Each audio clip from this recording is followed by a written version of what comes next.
Well, good afternoon and live from Texas, this is The Will Cain Show, where we start with a Fox News alert. Today, for the first time publicly, we heard from ex-special counsel Jack Smith on Capitol Hill. Yes, the guy who tried twice to prosecute President Trump. Here's what he had to say for himself. I want to be clear.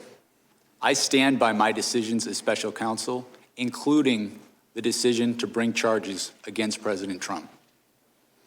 Our investigation developed proof beyond a reasonable doubt that President Trump engaged in criminal activity. If asked whether to prosecute a former president based on the same facts today, I would do so regardless of whether that president was a Democrat or a Republican.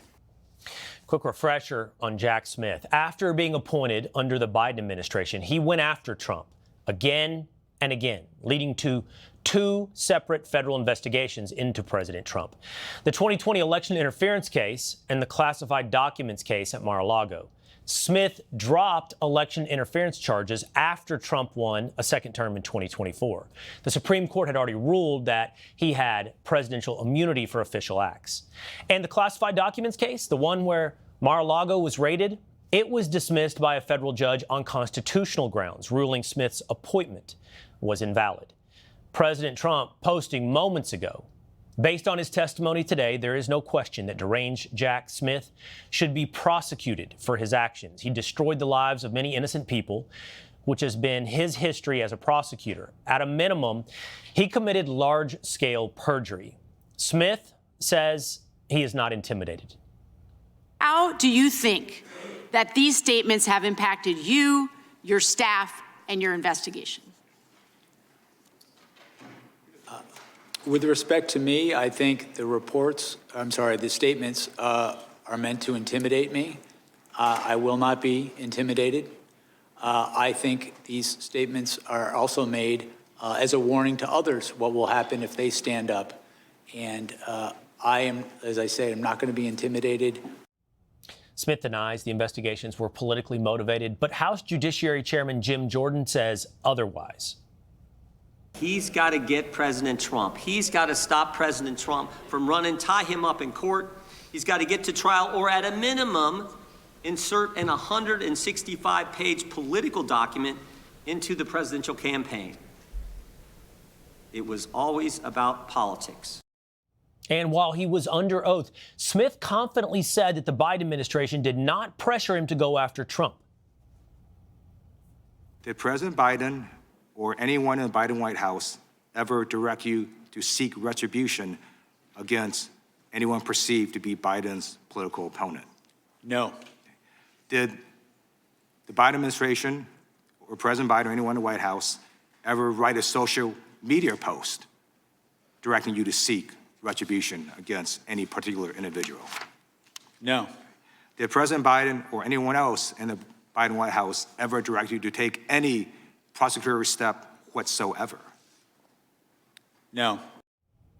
Smith believes Trump's words were criminal because they caused others to act in a criminal way. But that is not how the law works.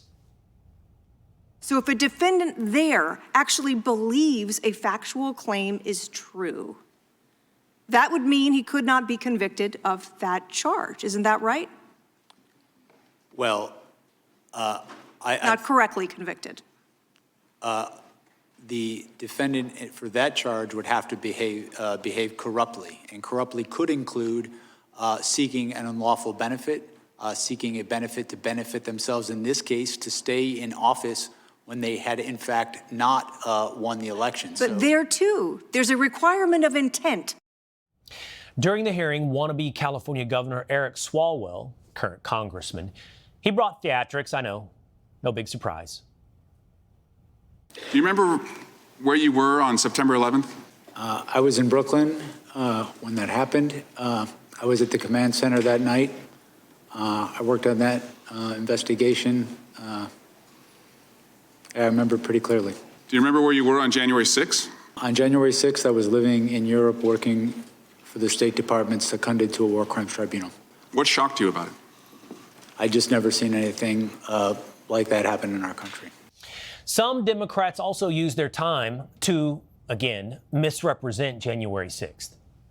On January 6, 2021, there was an insurrection at the United States Capitol that resulted in a police officer dying the next day, another 4 officers dying by suicide in the months thereafter, with at least 140 police officers being injured by the insurrectionists, with 15 of them requiring hospitalization.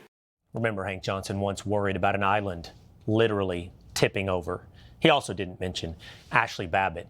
Hey, it's Will Cain. Click here to subscribe to the Fox News channel on YouTube. It's the best way to get our latest interviews and highlights. And click to subscribe to the Will Cain podcast for full episodes right now.